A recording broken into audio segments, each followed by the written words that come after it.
আজকে আমি আপনাদের সাথে মটর ডালের বড়ার রসার রেসিপি শেয়ার করছি। নমস্কার, কেমন আছেন সবাই? আমি জলিস কিচেন অ্যান্ড স্ট্রিট ফুডে আপনাদেরকে স্বাগত জানাই। আমি মটর ডালটাকে খুব ভালো করে জল দিয়ে 2-3 বার ধুয়ে এটাকে 2 ঘন্টার জন্য ভিজিয়ে রেখেছিলাম। 2 ঘন্টা পরে আমি এর থেকে জল বার করে দিয়েছি, অল্প জল রেখেছি। তার মধ্যে আমি কাঁচা লঙ্কা আর 3-4টে আদার টুকরো দিয়েছি ছোট ছোট, দিয়ে খুব ভালোভাবে মিক্সিতে বেটে নিয়েছি। দেখুন, বাটাটা ঠিক এই রকম হবে, এর থেকে বেশি পাতলা করবেন না, তাহলে বড়া ভালো হবে না। আপনারা শিলনোড়াতেও ডালটা বেটে নিতে পারেন। দেখুন কত মিহিভাবে আমি ডালটাকে বেটেছি। এরপরে এই ডালের মধ্যে এক এক করে আমি গুঁড়ো মশলা দেব। প্রথমে আমি এর মধ্যে 1 চামচ হলুদ গুঁড়ো দিয়ে দিচ্ছি, স্বাদ অনুসারে নুন দিয়ে দিচ্ছি, আর অল্প কালো জিরে দিয়ে দিচ্ছি। এরপর একটা চামচের সাহায্যে আমি ডালটাকে খুব ভালো করে ফেটিয়ে নিচ্ছি। আপনারা হাতের সাহায্যেও ফেটাতে পারেন। এটাকে 3-4 মিনিট খুব ভালো করে ফেটিয়ে নিতে হবে, তাহলে বড়াগুলো খুব সুন্দরভাবে ফুলবে। তারপরে আমি গ্যাস অন করেছি, দিয়ে কড়াই চাপিয়ে দিয়েছি। কড়াই যখন গরম হয়ে গেছে তখন আমি পরিমাণ মতন সর্ষের তেল নিয়ে নিচ্ছি।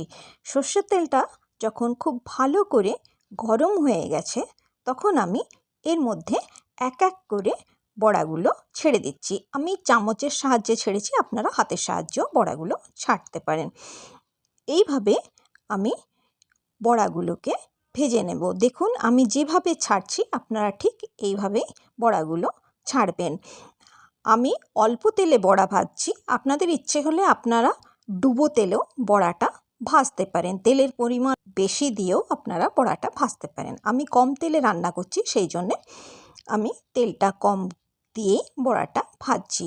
দেখুন বড়াটা আমার নিচে একদম লেগে যায়নি, বড়ার নিচের দিকটা ভাজা হয়ে গেছে। এখন আমি বড়াগুলোকে উল্টে দিচ্ছি।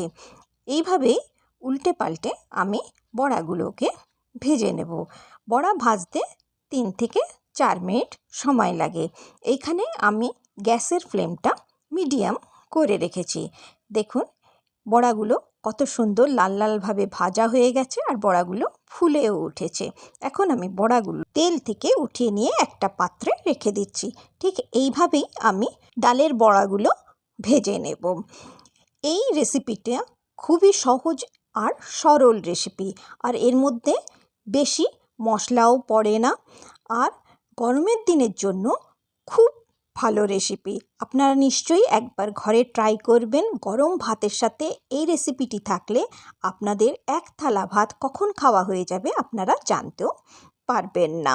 আজকের রেসিপিটি যদি আপনাদের ভালো লেগে থাকে তাহলে নিশ্চয়ই আমার চ্যানেলটিকে সাবস্ক্রাইব করবেন, বন্ধুদের সাথে শেয়ার করবেন, আর একটি লাইক নিশ্চয়ই করবেন। আমাকে কমেন্ট করে নিশ্চয়ই জানাবেন আজকের রেসিপিটি আপনাদের কেমন লাগলো।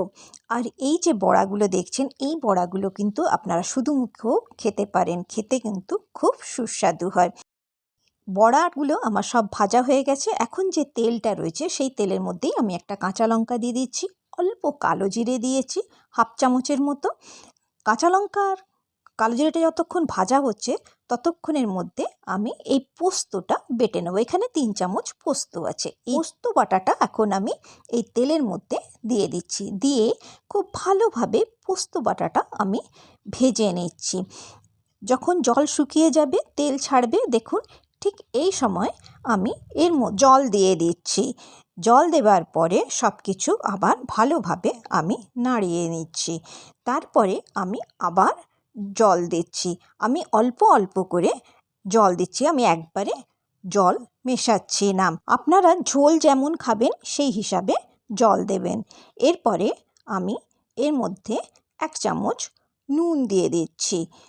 নুন দেওয়ার পরে আমি এটাকে ঢেকে দিচ্ছি, ঢেকে এটাকে ফুটতে দিচ্ছি। দেখুন 3 মিনিট পরে আমি ঢাকনা খুলেছি, আমার ঝোল পুরো ফুটে উঠেছে। এর মধ্যে আমি কাঁচা লঙ্কা একটা চিড়ে দিয়ে দিয়েছি। দেওয়ার পরে আমি বড়াগুলো সব এর মধ্যে দিয়ে দিচ্ছি, দিয়ে সব কিছু একসাথে খুব ভালোভাবে আমি নাড়িয়ে নিচ্ছি, যাতে বড়াগুলো সব ঝোলের মধ্যে ডুবে যায়।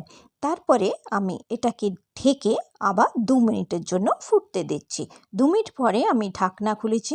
দেখুন বড়াগুলো সব ফুলে উঠেছে, ঝোলটাও আমার একটু কমে গেছে। এখন আমি হাফ চামচ আদা বাটা এর মধ্যে মিশিয়ে দিচ্ছি। সবচেয়ে শেষে আদা বাটা দেবে, দিলে এটা খেতেও খুব সুন্দর লাগবে আর খুব সুন্দর একটা গন্ধ উঠবে। এই সময় আমি একটু নুনটাকে চেখে নিচ্ছি। এখানে আমার একটু নুন কম হয়েছে, সেই জন্যে আমি এর মধ্যে 1 চামচ নুন দিয়ে দিচ্ছি। নুন দেবার পরে আমি এর মধ্যে 1 চামচ চিনি দিয়ে দিচ্ছি। এরপরে আমি 3-4টে কাঁচা লঙ্কা চিড়ে এর মধ্যে দিয়ে দিচ্ছি। আপনারা যে যেমন ঝাল খাবেন সেই হিসাবে কাঁচা লঙ্কার ব্যবহার করবেন।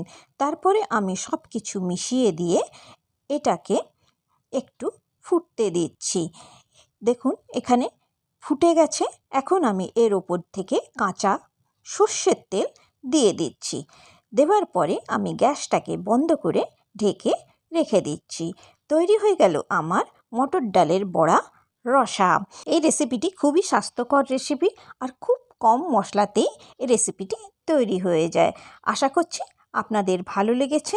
আপনারা নিশ্চয়ই ঘরে একবার বানিয়ে খাবেন। আপনারা সবাই খুব ভালো থাকবেন, সুস্থ থাকবেন আর সাবধানে থাকবেন।